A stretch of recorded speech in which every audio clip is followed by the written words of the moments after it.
Welcome to Redefining the Flightpath, Women in Travel Retail and Aviation Speak, a podcast series celebrating the women who are driving change in global travel retail. Each episode explores the pivotal moments, challenges, and lessons that have defined these women's careers as they drive change and innovation and progress in our industry. This series is really all about amplifying female voices and shining a light on the creativity, courage, and leadership driving change in our industry. This is Hannah Tan from the Moodie Davitt Report, and welcome to the latest episode of Redefining the Flightpath. Today, I'm here with Victoria Foster, Regional Brand Director for Travel Retail West at Estée Lauder. Based in London, Victoria leads cross-functional teams across marketing, sales, operations, and education. She's also an inspiring woman, leader, mom, and executive. And today, she's going to tell us all about her journey. So, thank you for being here, Victoria, and welcome to Redefining the Flightpath. Hi, Hannah. Pleasure to be with you today. So, Victoria, can you tell us a little bit about how your journey began and how you eventually found yourself in travel retail? So, for me, I firstly discovered the beauty industry. So, I was going to university, studying for a degree, and obviously needed a part-time job. The first thing that came to mind was that I wanted to find a job that had some interest in an area of passion. So I started on the shop floor in beauty nearly 26 years ago. No, now. really? Yeah, 26 years ago. And then following kind of finishing my university degree, I then stepped into fast-moving consumer goods, which was very kind of entry-level kind of marketing and sales together for a number of years. And then following that, decided, that why not go and experience a different part of the world? So moved to Qatar in 2008 actually, and joined a agency actually working in creative and strategy and working completely in a different industry. So was focused on banking clients and real estate development. Very different from travel retail. Completely different. And then continued to kind of journey on to Dubai, where I worked in strategy for kind of home and personal care products. So slightly kind of getting back into the beauty space, and then had some time out while I had my son. And then was fortunate enough to join Estée Lauder companies in the Middle East, and joined in travel retail. So as I joined the company, I joined the industry at the same time. So that's kind of amazing. We always talk about this, like I don't know if you go to university and you think like, I'm going to be working in travel retail once I graduate. It's kind of like an industry, and my boss, Martin Moody, always likes to describe it as a crossroads of humanity, for example, where people find themselves in because it's a small community but a global industry, It absolutely is. And, that's probably one of the biggest learnings that I had was when I came into the travel retail space. I'm still today as surprised at how dynamic and how quickly the industry does evolve. You can be talking about, consumer insights in Europe and then looking for opportunities of growth in the Middle East. So it's such a global business, and we refer to it as well internally as it's the window to the world with travel retail. Oh, so amazing! We love that that phrase is being used internally in Estée Lauder companies as well. That's one of Martin's favorite phrases, actually. So now you're in Estée Lauder companies around around what year was this? Like 2000? So I've been with the company nearly 10 years now. Oh wow! Congratulations! Yeah. And would you say that the company has evolved as well since you joined? Absolutely, it has really evolved, especially within the travel retail lens. We've really gone on a journey from kind of transactional kind of value within the retail space to really building really deep consumer engagement and experience. Yeah. Travel retail we look at as a fantastic place for discovery of brands and recruitment. So from a marketing perspective and a brand building point of view, yes, that's been a muscle that we've really evolved. And we've not lacked challenges, to kind of force us to evolve as well. We've had COVID, we've had tariffs, now we've got, all this, geopolitical stuff. And I think that in travel retail, it's a channel that you kind of have to work fast and you have to change fast and you have to be really adaptable. And I think it's the same for women in travel retail as well? Because like we talk about this a lot. We did our roundup of like the 25 top retailers last year, and if you look at all the leadership, most of them are still men. Considering that the biggest category in travel retail is perfumes and cosmetics, and then the main consumer is women, the leadership is still being, you know, dominated by men. So for yourself as an executive in travel retail, what do you think was the biggest challenge to getting to where you are today? And also, what do you think was the biggest milestone? Yeah, and I think kind of with challenges, I think it's also really important to look at kind of what was already put in place as well. Because within my role, obviously I work within the travel retail industry, but I also am part of the Estée Lauder companies, and that has been probably the biggest platform for women leadership for me within the industry. But within that, I think comes great achievement and success as well, because in those moments, that's when we really challenge ourselves to be able to learn. But in terms of kind of milestones and opportunities, a couple of really key things, Hannah, to call out. Like, firstly, 60% of our travel retail worldwide leadership team are women. That's incredible. So fantastic. Yeah, fantastic place to start. But from an organisation perspective, Estée Lauder Companies is also in the 1% of the top 500, Fortune 500 companies that was founded by women. So it's ingrained in our DNA as an organisation to really support and elevate women in leadership. And then when I look outside of Estée Lauder and look into travel retail today, part of the evolution has been the people that we have in positions of power today, whether that be from a retailer perspective, a landlord perspective. I'm surrounded by fantastic and inspirational women that have got such strong partnerships, you know, from a business perspective and a professional lens, that we really challenge and encourage each other from a performance and for the, you know, for the greater good for the business.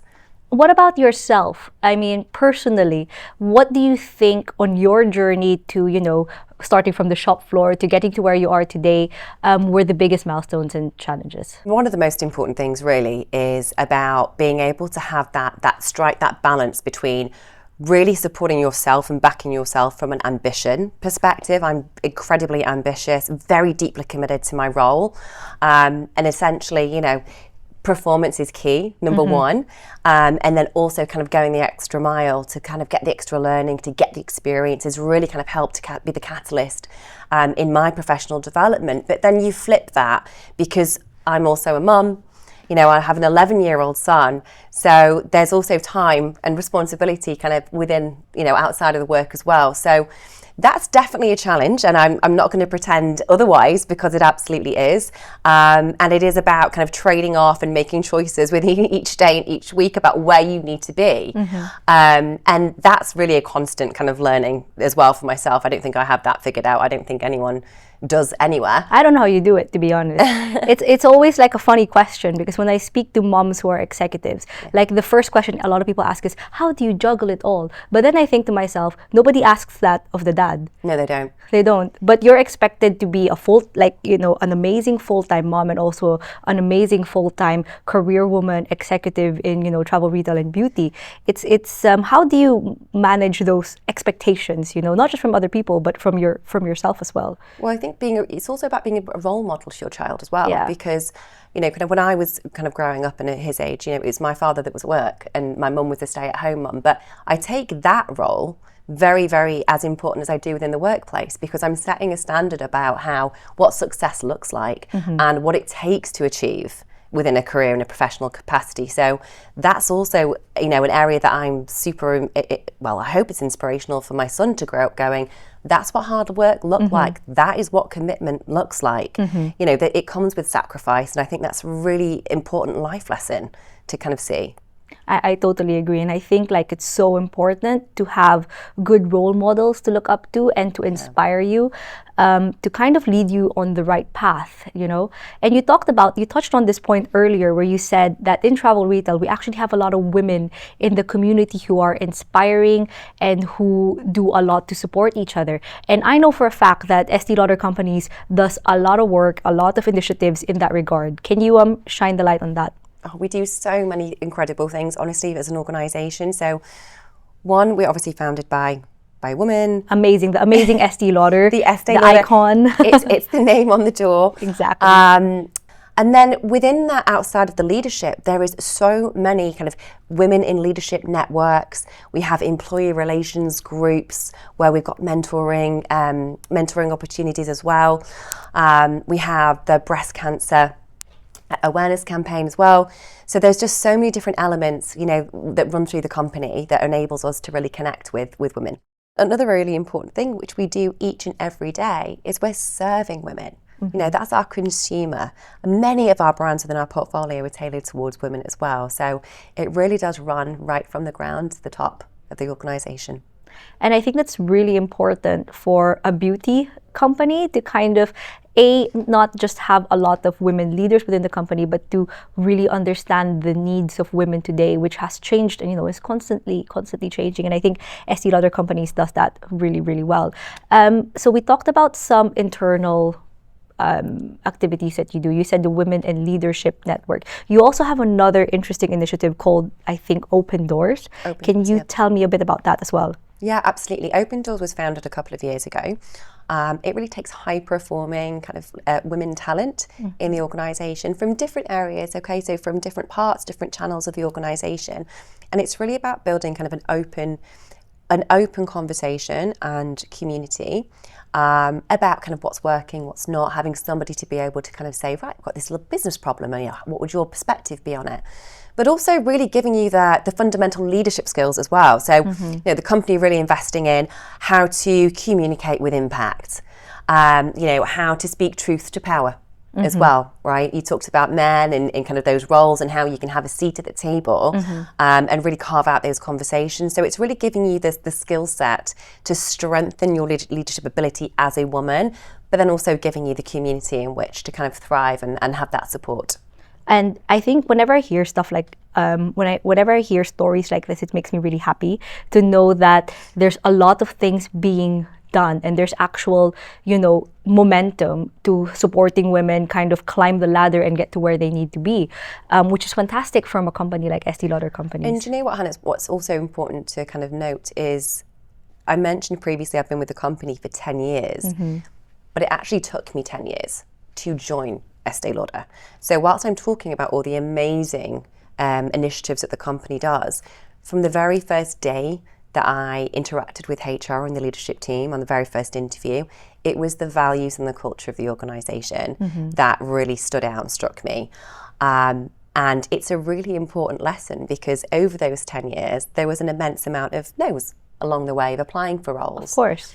But staying true to what you believe in, where you know that there's going to be value, where you know that culture is going to fit and benefit you, that's a really incredibly important lesson because 10 years of no's for one yes is what actually, to your point, can be a really pivotal change to anyone's career. And you only need one yes. You need one yes. You only need one yes. I want to talk about the Women's Leadership Network a bit more because like you say, it only takes one yes. But to get to that yes, you need a lot of support. So let's talk a little bit more about that.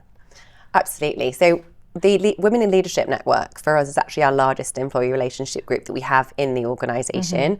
And it actually spans across all of the markets and all the different parts of the business, which is why it's so powerful, again, going back to that kind of inclusion and that diversity. And it's a learning journey as well because you're able to kind of look at your different peer-to-peer learning rather than kind of mentorship up and down. And one of the biggest takeouts from my time there was this mantra of kind of pay it forward, pay it sideways, and pay it circular.